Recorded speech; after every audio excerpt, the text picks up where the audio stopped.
Wakil Jaksa Agung atau merangkap Jampidum, kami juga menyampaikan hal-hal yang sifatnya material. Jadi kami mempermasalahkan misalnya penerapan pasal 35 pertama kali, 35 Undang-Undang nomor 11 tahun 2008 tentang informasi dan transaksi elektronik dengan ancaman 12 tahun penjara. Kami juga mempermasalahkan penerapan pasal 32 ayat 1 Undang-Undang ITE yang sama, karena kami menganggap itu penyelundupan hukum dan sudah disampaikan jalurnya melalui gugatan citizen lawsuit di Pengadilan Negeri Jakarta Selatan. Karena pengenaan pasal tersebut tidak sesuai dengan fakta dan peristiwa yang dilaporkan.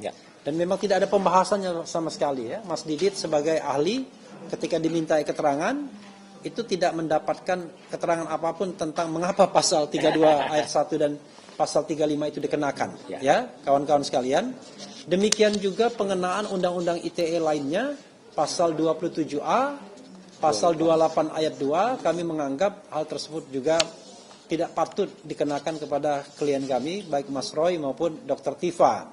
Bahkan untuk pasal 28 ayat 2 Undang-Undang ITE, yaitu Undang-Undang nomor 1 2024, ada semacam kebingungan, semacam hal-hal yang conflicting. Kenapa? Karena pasal 28 ayat 2 itu sudah dicabut dengan undang-undang tahun 2023, itu undang-undang KUHP. Undang-undang nomor 1 tahun 2023. Ya. Tetapi ternyata pada tahun 2024 ada perubahan undang-undang ITE yang menghidupkan lagi pasal 28 ayat 2. Pertanyaannya adalah karena undang-undang KUHP ini baru berlaku pada tahun 2026, mana sesungguhnya yang mau diacu? Karena ini berkonsekuensi pada ancaman hukuman. Kalau menurut KUHP baru ancaman hukumannya 4 tahun, tapi kalau menurut Undang-Undang nomor 1 tahun 2024 ancaman hukumannya 6 tahun. Karena ini sangat menentukan, karena menentukan orang bisa ditahan atau tidak. Demikian juga pengenaan mengenai pasal fitnah dan pencemaran nama baik. Kalau pencemaran nama baik kita sudah tahu kawan-kawan semua bahwa tidak bisa dikenakan terhadap apa-apa yang menjadi keputusan atau kepentingan publik atau public domain. Dan kita tahu bahwa untuk kepentingan publik itu tidak berlaku namanya pasal pencemaran nama baik, dan itu sudah di-state oleh putusan KIP, Komisi Informasi Pusat, bahwa soal ijazah ini adalah soal yang terkait dengan kepentingan publik atau public domain, dan sebelumnya dalam Undang-Undang Kebebasan Informasi Publik juga dinyatakan sebagai public domain. Jadi lengkap bahkan. Nah, itu hal-hal yang kami sampaikan baik secara formil dan secara material selama 40 menit kepada Wakil Jaksa Agung yang juga Jampidum, Jaksa Agung Tindak Pidana Umum. Hal-hal lain yang kami sampaikan adalah kondisi Mas Roy, kondisi Dr. Tifa, di mana kami katakan dua orang ini adalah dua orang yang bermanfaat di Republik ini. Ya. Mas Roy ini adalah ahli telematika yang sering dimintai orang untuk memberikan keterangan ahli dalam kasus-kasus yang terkait dengan masalah telematika. Dan dimintai negara juga. Dimintai negara, ya. Dan sebelum kita semua ini mentas di sini, kita sudah mendengar nama Mas Roy, terutama kalau di infotainment. Di infotainment, menurut pakar telematika Roy Suryo, video itu asli, biasanya kan begitu kan. Jadi dia ini menonton video juga kan. Dr. Tifa kita tahu kondisinya saat ini sedang mengambil 2 PhD sekaligus. Kami sampaikan juga kepada Wakil Jaksa Agung, karena itu ini crucial time bagi Dr. Tifa untuk menyelesaikan 2 PhD-nya di tengah kasus yang seharusnya tidak menimpanya. Karena ini di bawah kebebasan menyatakan pendapat baik secara lisan dan tulisan, tapi toh tetap diancam hukuman 12 tahun penjara. Jadi kami sampaikan juga kondisi kedua tersangka ini, dan tentu saja kita coba lihat Roy Suryo dan Dr. Tifa, apakah beliau berdua ini penjahat yang memang patut diganjar hukuman 12 tahun penjara. Itu kami sampaikan kepada Wakil Jaksa Agung, ya. Itu yang terkait dengan audiensi kami pada Kejaksaan Agung. Nanti kami akan berkirim surat lagi yang memperdalam hal-hal yang sifatnya material. Karena pada waktu kami menghadap Jampidum atau Wakil Jaksa Agung, karena 2 rangkap jabatan, kami sudah sampaikan surat yang kami sampaikan ke Kejati DKI. Nah, surat ke Kejati DKI itu memang baru berisi hal-hal yang sifatnya formil. Nah, material akan kami susulkan tidak hanya ke Kejaksaan Agung, tapi juga akan kepada Kejaksaan Tinggi DKI dan pada penyidik Polda Metro Jaya. Begitu ya.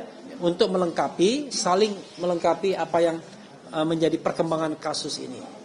Baik secara formil maupun material. Kawan-kawan semua, yang kedua yang ingin saya sampaikan, yang ingin kami sampaikan adalah kami sudah mengedraft surat kami ke Komnas HAM. Ya. Dan insya Allah surat itu akan disampaikan nanti Senin, tetapi suratnya sudah per tanggal 30 April ini.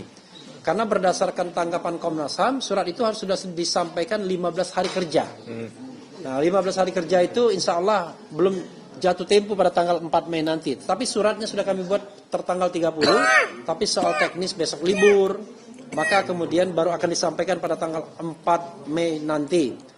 Surat ini berisi mengenai catatan kami mengenai kemungkinan adanya pelanggaran hak asasi manusia.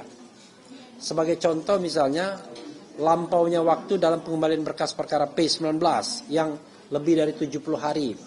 Itu potensial untuk melanggar hak asasi manusia. Apalagi misalnya pencekalan yang tanpa surat menyurat, tiba-tiba dicekal begitu saja, hampir 6 bulan ya. Kalau misalnya hitungannya sejak diperiksa sebagai tersangka pada tanggal 13 November 2025, maka nanti pada tanggal 13 Mei nanti itu sudah akan 6 bulan pencekalan. Pencekalan ya. Pencekalan. Kemudian wajib lapor juga begitu. Kalau pencekalan 6 bulan wajib lapor nggak ada aturannya. Betul.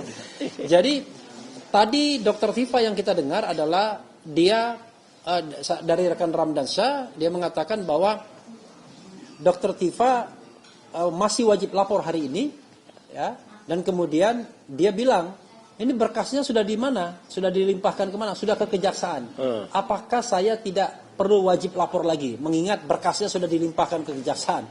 Tapi kata penyidik tetap wajib lapor. Padahal wajib lapor itu ya walaupun kesannya sederhana, tapi sesungguhnya kan belenggu. Semacam rantai bagi bagi tersangka untuk tidak bisa pergi kemana-mana. Bayangkan kalau rumah Mas Roy itu di luar kota kan, ribetnya minta ampun.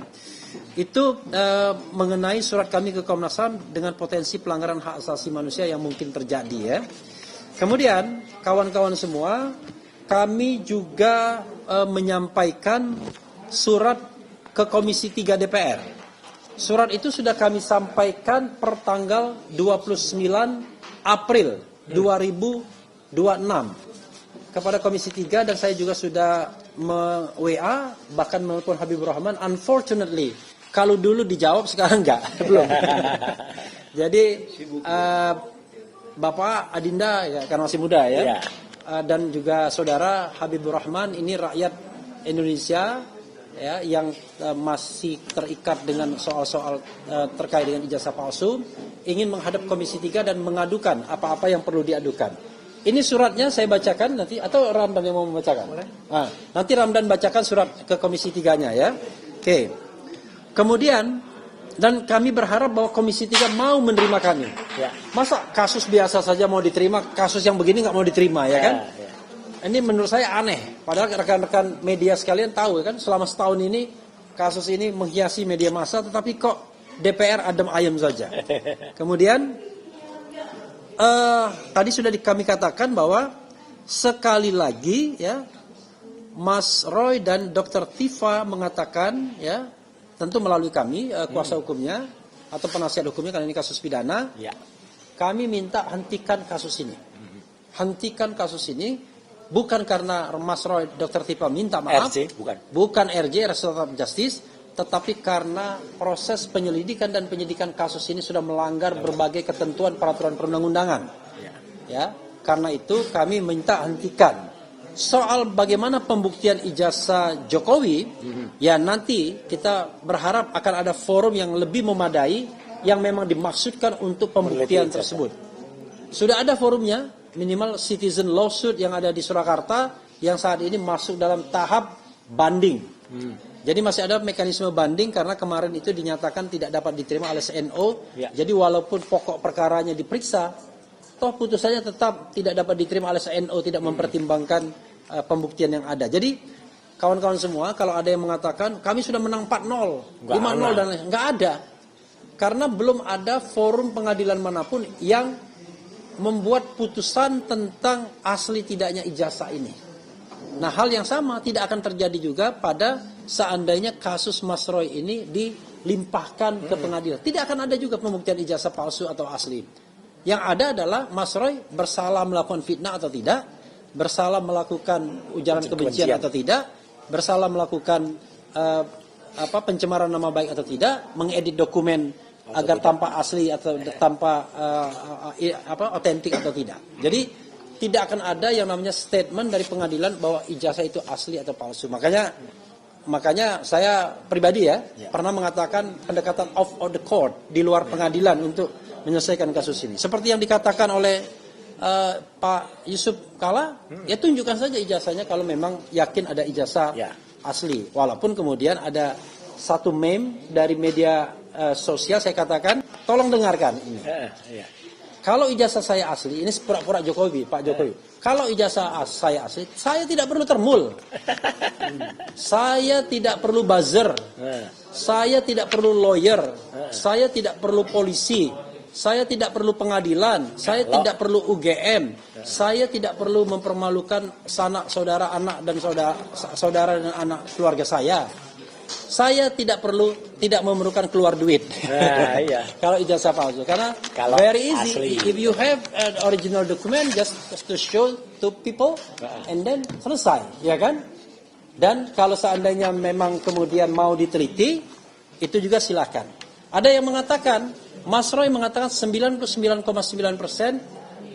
ijazah itu atau dokumen itu palsu. Nah, ini subject to yang diteliti. Ya, subjek itu yang diteliti. Dian Sandi kah? Ya kan, Dian Sandi ya? Dian Sandi. Tetapi kalau misalnya yang Dian Sandi itu didinai bahwa itu bukan yang original, please Pak Jokowi tunjukkan yang originalnya biar Mas Roy yang membuktikannya.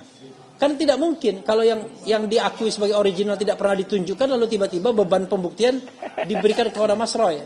Kalau mau fair, buka lalu kemudian dibuktikan sama-sama. Itu namanya fair. Masa yang menuding, yang membuktikan, tapi dia tidak mau buka dokumennya, ya kan? Jadi itu dagelan namanya. Oke. Kemudian berikutnya adalah apa lagi tadi ya? Udah itu perkembangan pelimpahan. Perkembangan pelimpahan sudah. Kemudian oke. Nanti temuan baru Mas Roy. Silakan kita beri kesempatan kepada Mas Roy. Jadi kawan-kawan semua, itu yang bisa saya sampaikan. Nanti kalau ada kekurangan akan ditambahkan rekan saya, dan mungkin Ramdan akan membacakan dulu surat kita kepada Komisi 3 DPR. Nanti Mas Didi setelah itu menambahkan hal-hal yang sifatnya substantif dan material. Silakan.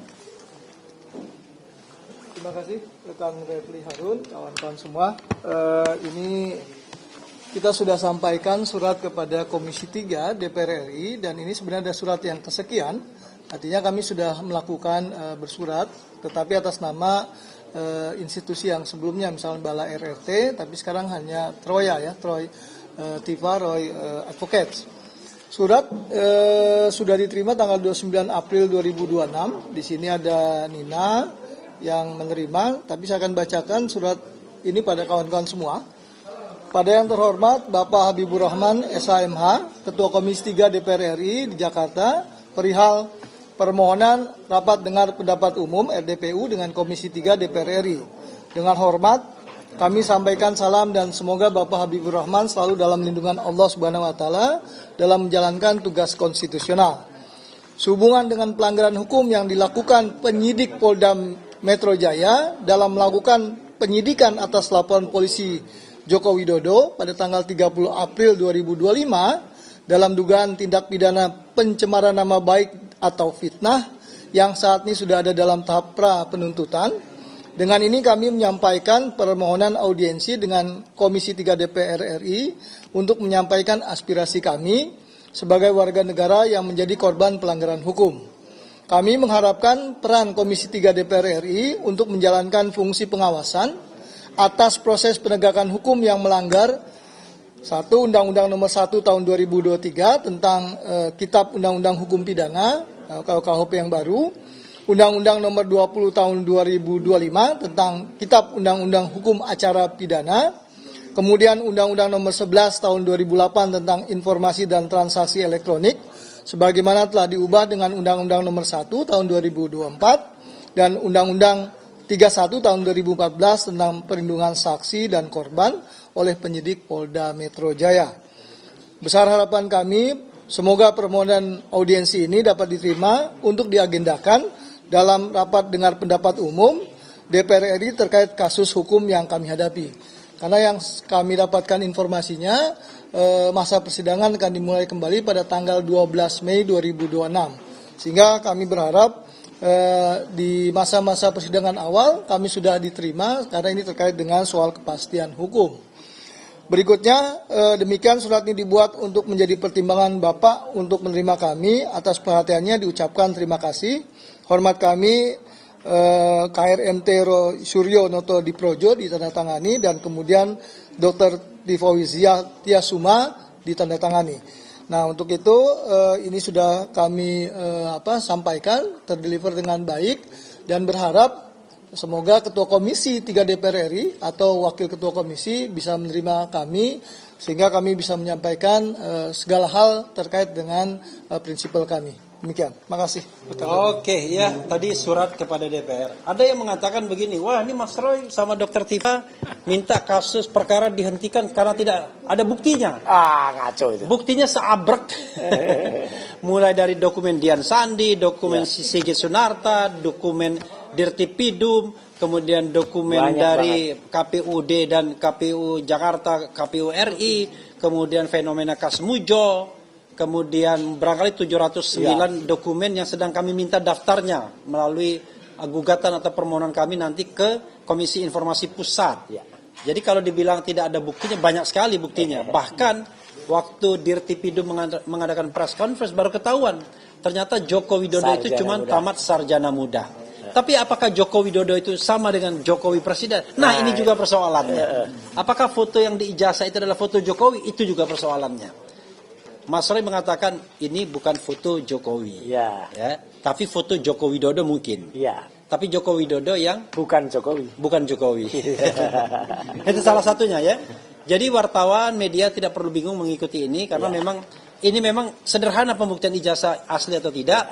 Tetapi yang menjadi masalah adalah siapakah orang-orang di foto-foto itu. Yang difoto pakai toga di depan seolah-olah gedung pusat UGM dengan si Hidayati. Dengan Hidayati, foto yang ada di ijazah yang gondrong belah tengah kacamata. Lalu foto yang presiden. Jadi Dr. Tifa yang jelas dengan matematika Bayesiannya mengatakan antara foto di ijazah dan foto Jokowi muda itu 92,37% berbeda. Karena kalau foto Jokowi muda itu rambutnya belah pinggir, agak tipis. Kemudian dahinya agak lebar kelihatan, berbeda pokoknya dengan yang gondrong belah tengah kacamata berkumis. Itu prototipe yang tidak bisa diubah. Lalu kenapa fotonya nggak diubah saja? Foto masa lalu itu terlanjur mungkin. Makanya kemudian waktu itu KPU berusaha menutupinya, terlanjur. Tapi sekali lagi ini adalah dugaan-dugaan dan kami melakukan ini dalam rangka pembelaan terhadap klien kami. Jangan sampai kemudian, wah ini fitnah lagi. Lama-lama semua advokat dilaporkan dalam membela kliennya. Oke, silakan Mas Didit menyampaikan hal-hal yang perlu disampaikan terkait dengan materi pelanggaran HAM dan materi pelanggaran undang-undang yang membuat kasus ini tidak layak lagi ditindaklanjuti.